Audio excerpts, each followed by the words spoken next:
ఉదయకాల ప్రార్థన. మహోన్నతుడా, మహాశక్తి సంపన్నుడా, మమ్మల్ని అత్యంత మిక్కిలిగా ప్రేమిస్తున్న కాపాడుతున్న మా ప్రియ పరలోకపు తండ్రి, మీకు స్తోత్రాలు, స్తుతులు, వందనాలు చెల్లిస్తున్నాం ప్రభువా.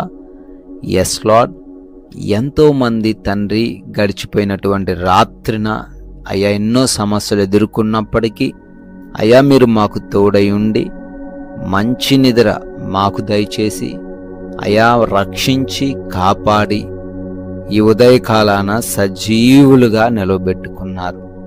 మాదేదో బలమని, శక్తిని, జ్ఞానం వల్లనే ఈరోజు సజీవంగా లేము నాయనా. కేవలం మీరు మాకు తోడై ఉండుట వలననే మేము సజీవులంగా ఉన్నాం ప్రభువా. ఆ విషయాన్ని గుర్తెరిగి హృదయంలో భద్రపరుచుకుని మీకు లోబడి ఈరోజు జీవించుటకు కృప దయచేయండి. ఎస్ లార్డ్, ఉపదేశమును అంగీకరించువాడు జీవ మార్గములో ఉన్నాడు, గద్దింపునకు లోబడని వాడు త్రోవ తప్పును అని సామెతల గ్రంథం 10వ అధ్యాయము 17వ వచనము ద్వారా చాలా సుస్పష్టంగా సెలవిస్తున్నారు.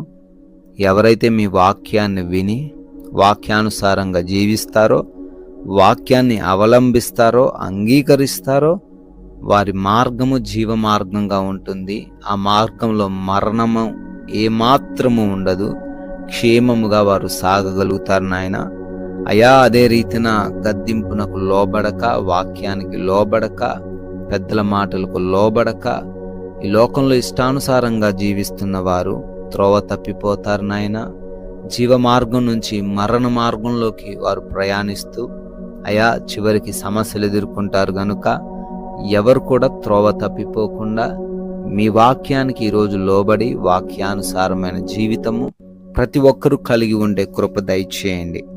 ఈ ఉదయాన్నే లేవగానే ప్రార్థనలో ఎవరైతే బిడ్డలు నమ్మకంతో విశ్వాసంతో ఏకీభవిస్తున్నారో వారందరినీ కూడా ప్రభువా మీరు దీవించండి, ఆశీర్వదించండి నాయనా.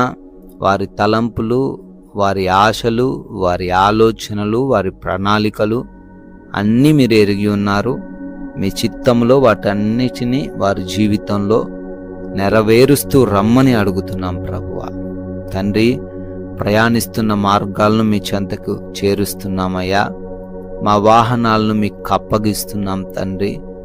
అయ్యా మేము వెళుతున్న ప్రతి ఒక్క ప్రాంతాన్ని మీకు అప్పగిస్తున్నామయ్యా. ప్రతి ఒక్కరికి క్షేమముగా, సురక్షితముగా ప్రయాణించగలిగిన కృప దయచేయండి. మార్గమందు ఏ సమస్య